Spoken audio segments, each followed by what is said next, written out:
మన భూభాగంలోకి వచ్చి ఆనాడు పాకిస్తాన్ వ్యక్తులు టెర్రరిస్టు మన భారతీయులు చంపితే ఏకంగా సింధూర్ పేరుతో వెళ్ళి ఆ క్యాంపులన్నీ కూడా డిస్ట్రాయ్ చేసిన గొప్ప వ్యక్తి నరేంద్ర మోడీ గారు. నేను అనేక సార్లు చెప్పా, మీరు ఒక్కసారి మా వైపు వస్తే నరేంద్ర మోడీ గారు ఊరుకోరు, మీకు అంతిమ యాత్ర కూడా చూపించే బాధ్యత ప్రధానమంత్రి గారు తీసుకుంటారని. మనం కూడా అనేక సంస్కరణలు ఇప్పుడు తీసుకొచ్చాం. ఇతర రాష్ట్రాల్లో డబుల్ ఇంజన్ సర్కార్ నడుస్తుంటే కేవలం ఒక ఆంధ్ర రాష్ట్రంలోనే డబుల్ ఇంజన్ బుల్లెట్ ట్రైన్ సర్కార్ నడుస్తుంది. మనందరం ప్రేమగా నరేంద్ర మోడీ గారిని నమో అని పిలుచుకుంటాం. నమోకి వేరే అర్థం కూడా ఉంది. నాయుడు గారు మోడీ గారు కలిసికట్టుగా జోడి నడుస్తుంది.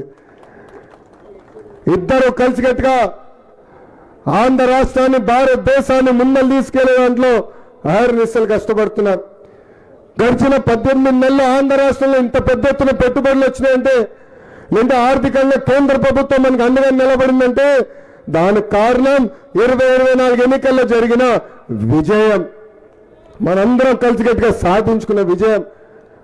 ఎవరు ఉంచిన విధంగా 175 స్థానాల్లో 164 స్థానాలకి కూటమి సభ్యులందరినీ ప్రజల్ని ఆశీర్వదించారు, దీవించారు, గెలిపించారు. ఒక పవిత్రమైన బాధ్యత మా భుజస్కంధాల పైన ఉంది. మేమందరం కలిసికట్టుగా ముందలు తీసుకెళ్తాం. రాష్ట్రాన్ని అభివృద్ధి దారిలో పెడతాం. మన రాష్ట్రంలో ఉన్న నిరుద్యోగ యువకులకి పెద్ద ఎత్తున ఉద్యోగాలు ఉపాధి కల్పించే బాధ్యత కూడా కూటమి ప్రభుత్వం తీసుకుంటుందని ఈ సభాముఖంగా నేను హామీ ఇస్తున్నా. ఇక్కడున్న ప్రజలందరూ ఒకటే గుర్తుపెట్టుకోవాలి, ఏ మార్గం అయితే అటల్జీ గారు మనందరూ చూపించారో ఆ మార్గంలో మనందరం నడవాలి.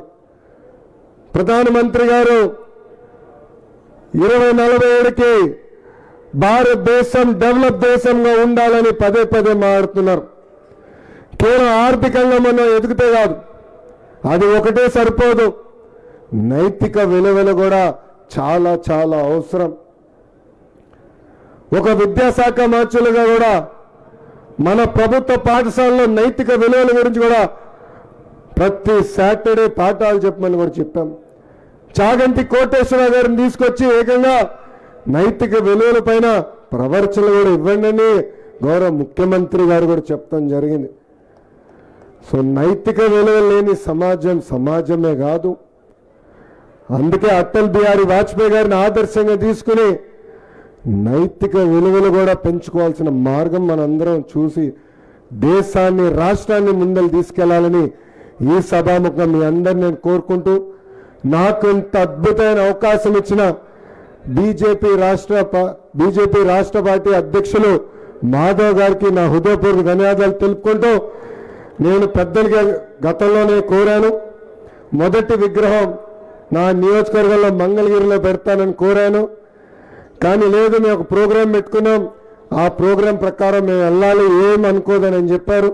ఈరోజు బస్సులో వస్తుంటే నవ్వుతూ చెప్పా, గురుగారు మీ ప్రోగ్రాం అంతా అయిన తర్వాత వాజ్పేయి గారి పెద్ద విగ్రహం మా నియోజకవర్గంలో పెట్టి ఆ కార్యక్రమానికి మిమ్మల్ని పిలుస్తానని కూడా గౌరవ బీజేపీ రాష్ట్ర పార్టీ అధ్యక్షులు మాధవ్ గారు కూడా తెలియజేస్తడం జరిగింది. ఎందుకంటే మనందరం మన జీవితంలో మనందరూ కూడా ఒక్కొక్క టైంలో ఒక్కొక్క నాయకుడు మనం ఇన్స్పైర్ చేస్తారు. నన్ను ఇన్స్పైర్ చేసిన నాయకుడు అటల్ బిహారీ వాజ్పేయి గారు. ఈరోజు నేను ఒక పట్టుదల కమిట్మెంట్తో పనిచేయాలని మీ ముందర నిలబడుతున్నానంటే దాంట్లో ప్రధానమైన కారణం అటల్ బిహారీ వాజ్పేయి గారు.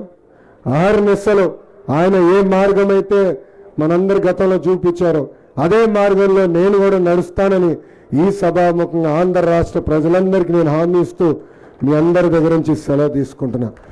అటల్ బిహారీ వాజ్పేయి గారి నాయకత్వం, అటల్ బిహారీ వాజ్పేయి గారి నాయకత్వం. జై హింద్, జై హింద్.